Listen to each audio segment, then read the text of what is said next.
അമേരിക്കയുടെ ചരിത്രത്തിൽ ആദ്യമായി അമേരിക്കൻ പ്രസിഡന്റിന്റെ ക്യാബിനറ്റിൽ 6 ഇന്ത്യൻ വംശജർ. ട്രംപ് കളി തുടങ്ങി.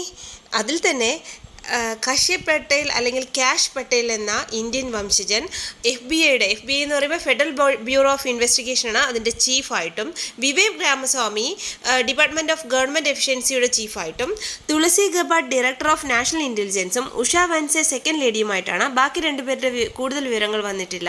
ഇവരെല്ലാം തന്നെ ഇന്ത്യൻ വംശജരും കടുത്ത ഇന്ത്യൻ നിലപാടുള്ള ആൾക്കാരുമാണ്.